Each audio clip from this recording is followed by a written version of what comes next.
Okay friends. ఈరోజు topic వచ్చేసి మనకు ట్రెండ్ లైన్ ట్రేడింగ్ అన్నమాట. అంటే ఇంతకుముందు మనకు ప్రీవియస్ క్లాస్‌లో మాట్లాడుకున్నట్టు హారిజాంటల్ లైన్స్ అంటే మనకు సపోర్ట్ అండ్ రెసిస్టెన్స్ లైన్స్ ఏ విధంగా డ్రా చేసుకోవాలి. ఆ వాలిడ్ లెవెల్ ఏంటి అనేది మనం ప్రీవియస్ క్లాస్‌లో డిస్కస్ చేసుకున్నాం. సో, ఇప్పుడు ఇది వచ్చేసి ట్రెండ్ లైన్ ట్రేడింగ్ అన్నమాట. సో, దీంట్లో కూడా ట్రెండ్ లైన్‌లో సపోర్ట్ ట్రెండ్ లైన్ ఉంటది. రెసిస్టెంట్ ట్రెండ్ లైన్ ఉంటది. 2 ఉంటాయి. దీంట్లో వచ్చేసి మీకు ఏ విధంగా ట్రేడ్ చేయాలనేది ఈరోజు క్లాస్‌లో చెప్తా.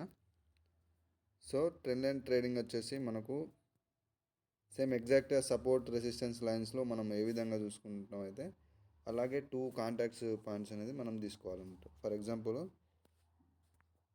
ఇప్పుడు మార్కెట్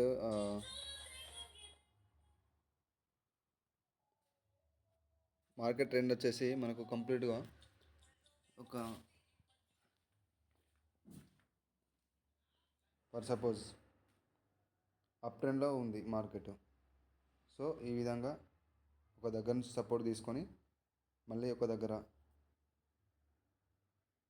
పుల్ బ్యాక్ తీసుకొని మళ్ళీ సపోర్ట్ తీసుకొని మళ్ళీ ఒక హై క్రియేట్ చేసింది. సో మళ్ళీ ఇక్కడ నుంచి వెళ్ళి మళ్ళీ ఒక హై క్రియేట్ చేసింది. ఈ 2 కాంట్రాక్ట్స్ ఉంటాయి కదా మనకు ఈ లెవెల్స్ని బేస్ చేసుకొని మనం ఒక ట్రెండ్ లైన్ డ్రా చేసుకుంటాం. అంటే ఈ రివర్సల్ పాయింట్ ఈ 2 రివర్సల్ పాయింట్ని మనం తీసేసుకొని కంప్లీట్గా ఒక ట్రెండ్ లైన్ అనేది డ్రా చేసుకుంటాం. డ్రా చేసుకున్నప్పుడు నెక్స్ట్ ఫ్యూచర్లో మనకు మార్కెట్ ఇక్కడికి వచ్చి కంప్లీట్గా అంటే ఇది వాల్యూ లెవెల్ 2 టైమ్స్ మనకు రిజెక్షన్ ఇచ్చింది కదా, ఇక్కడ నుంచి 2 టైమ్స్ రివర్సల్ అయింది ఇక్కడ నుంచి. సో కాబట్టి అక్కడ నుంచి ఇక్కడ వచ్చేసి మార్కెట్ ఒక క్యాండిల్ ఇక్కడ ఈ లెవెల్ దగ్గర క్లోజ్ అయినప్పుడు విత్ రిజెక్షన్ కంప్లీట్గా నెక్స్ట్ క్యాండిల్ వచ్చేసి మనకు అప్వర్డ్ డైరెక్షన్లో మనం ట్రేడ్ చేసుకోవచ్చు. సేమ్ ఇప్పుడు మనం సపోర్ట్ రెసిస్టెన్స్ లైన్స్లో మనం ఏ విధంగా మాట్లాడుకున్నామో 2 రివర్సల్ పాయింట్స్ ఏ విధంగా మాట్లాడుకున్నామో ఆ రకంగా. సో ఇది సపోర్ట్ ట్రెండ్ లైన్ అనమాట. అంటే మనం కింద నుంచి ఒక బయ్యర్ లెవెల్ని మనం డ్రా చేస్తున్నాం కదా, ఈ విధంగా trend line support trend line ఈ విధంగా డ్రా చేసుకోవాలి. సో ఇప్పుడు మనకు ఈ సపోర్ట్ ట్రెండ్ లైన్లో మనకు క్యాండిల్ స్టిక్ అనేది ఏ విధంగా రివర్సల్స్ ఇస్తుందో నీకు ఫర్ ఎగ్జాంపుల్ మీకు చూపిస్తాను.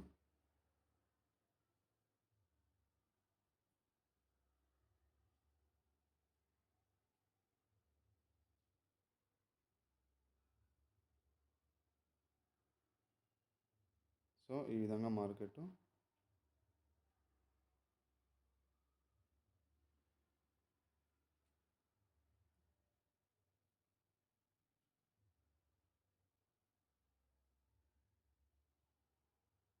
మళ్ళీ ఇక్కడ నుంచి కొన్ని క్యాండిల్స్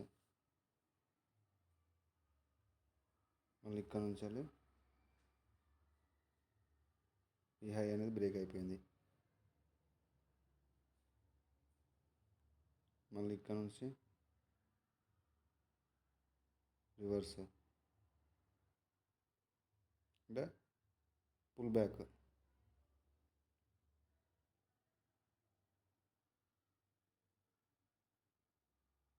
ఈ రకంగా మూవ్ అయింది. సో ఇప్పుడు మనకు 2 రివర్సల్ పాయింట్ ఎక్కడనైతే ఉందో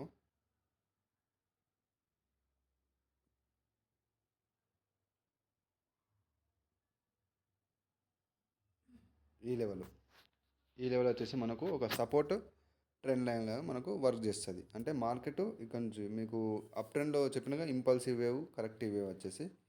సో ఇది ఇంపల్సివ్ వేవ్ అయితే ఇది కరెక్టివ్ వేవ్, ఇది ఇంపల్సివ్ వేవ్ అయితే ఇది కరెక్టివ్ వేవ్. సో అగైన్ మన ఒక ఇంకో ఇంపల్సివ్ వేవ్కు మన మార్కెట్ మనకు ఫ్యూచర్లో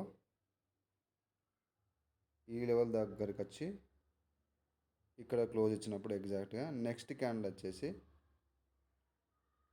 గ్రీన్ వన్. ఓకేనా? ఈ రకంగా 2 రివర్సల్ పాయింట్స్ ఇక్కడ నుంచి ఈ 2 రివర్సల్ పాయింట్స్ ఉంటేనే ఈ లెవెల్ వచ్చేసి మనకు వాలిడ్ లెవెల్ అన్నమాట. మనం ట్రేడ్ చేయడానికి వీలుంటుంది. సో దీంట్లో ఉన్న ఒక రిక్వైర్మెంట్ ఏంటంటే ఇది ఓన్లీ మనకు ట్రెండీ మార్కెట్లోనే కాదు, మనకు సంథింగ్ సైడ్ వేస్ మార్కెట్లో కూడా మనకు టూ రివర్సల్ పాయింట్స్ దొరికితే మనం ఆ లెవెల్ నుంచి మనం డ్రా చేసుకోవచ్చు, ఆ రకంగా కూడా డ్రా చేసుకోవచ్చు. సో తెలుసు కదా మీకు రిక్వైర్మెంట్ వచ్చేసి ఇక్కడ నుంచి పర్టికులర్గా మనకు మినిమం టూ క్యాండిల్స్ మాత్రం రివర్సల్ పాయింట్స్ అనేది ఉండాలి. రివర్సల్ పాయింట్లో టూ క్యాండిల్స్ మాత్రం రిక్వైర్మెంట్ అన్నమాట. సో ఇది అప్ ట్రెండ్ మార్కెట్. సేమ్ దీనిలాగానే మనకు డౌన్ ట్రెండ్ మార్కెట్లో కూడా మీకు చూపిస్తాను.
సో ఇక్కడ చూసినట్టయితే మీకు టూ రివర్సల్ పాయింట్ దొరికినాయి కదా మనకు. సో ఇక్కడ నుంచి market two reversal points minimum మనకు టూ రివర్సల్ అంటే టూ క్యాండిల్స్ మాత్రం వేవ్లో క్రియేట్ చేస్తే అదొక వాలిడ్ లెవెల్ అన్నమాట. సో ఇక్కడ ప్రీవియస్ లో అనేది బ్రేక్ అయిపోయింది. సో మనం ట్రెండీ మార్కెట్ గురించి మాట్లాడుకున్నప్పుడు ఒక ప్రీవియస్ లో అనేది బ్రేక్ అయిపోయి కొత్త న్యూ లో అని చెప్పేసి మార్కెట్ క్రియేట్ చేస్తే ఫ్యూచర్లో మళ్ళీ ఒక దగ్గర నుంచి రెసిస్టెన్స్ సపోర్ట్ తీసేసుకొని అక్కడ నుంచి మార్కెట్ మళ్ళీ ఇంకో వేవ్ క్రియేట్ చేసే ఛాన్స్ ఉంటుంది. అంటే కంప్లీట్గా డౌన్ ట్రెండ్ మార్కెట్లో అప్ ట్రెండ్ మార్కెట్లో ఈ రకంగా జరుగుతుంది అన్నమాట. ఒక లో అనేది బ్రేక్ కావాలి డౌన్ ట్రెండ్ మార్కెట్లో, అదే అప్ ట్రెండ్ మార్కెట్లో ఒక హై బ్రేక్ కావాలి. సో ఈ రకమైన రెండు రివర్సల్ పాయింట్స్, ఈ రెండు రివర్సల్ పాయింట్స్ ఉన్నాయి కదా, ఈ రెండు రివర్సల్ పాయింట్ని మనం ఈ ట్రెండ్ లైన్ లాగా ఇది డ్రా చేసుకొని పెట్టుకుంటే మనకు ఫ్యూచర్లో మార్కెట్ వచ్చేసి ఇక్కడికి వచ్చేసినప్పుడు ఇక్కడ రిజెక్షన్ వచ్చి క్లోజ్ అయితే మార్కెట్ మళ్ళీ నుంచి డౌన్కి మూవ్ అవుతుంది. సో ఈ విధంగా ట్రెండ్ లైన్ అనేది డ్రా చేసుకోవాలి. మీకు కంప్లీట్గా నెక్స్ట్ వీడియోలో లైవ్ మార్కెట్లో ఏ విధంగా ట్రెండ్ లైన్ అనేది డ్రా చేయాలి అంటే మీకు చార్ట్లో చూపిస్తే మీకు ఇంకా క్లారిటీ అనేది వచ్చేస్తుంది. సో నెక్స్ట్ తర్వాత మనకు మెయిన్ టాపిక్స్ ఉంటాయి, క్యాండిల్స్టిక్ సైకాలజీ, క్యాండిల్స్టిక్ రీడింగ్.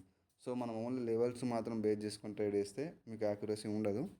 కంప్లీట్గా ప్రైస్ యాక్షన్ అంటే లెవెల్స్ విత్ క్యాండిల్స్టిక్ రీడింగ్ అనేది రెండు రావాలి. ఈ రెండింటితో మీకు యాక్యురసీ అనేది ఎక్కువ ఉంటుంది. సో నెక్స్ట్ టాపిక్లో మనం క్యాండిల్స్టిక్ రీడింగ్ గురించి, ఇంపార్టెంట్ క్యాండిల్స్టిక్ ప్యాటర్న్స్ గురించి మాట్లాడుకుందాం. సో ఈరోజు టాపిక్ ఇది ఇంతే అండి.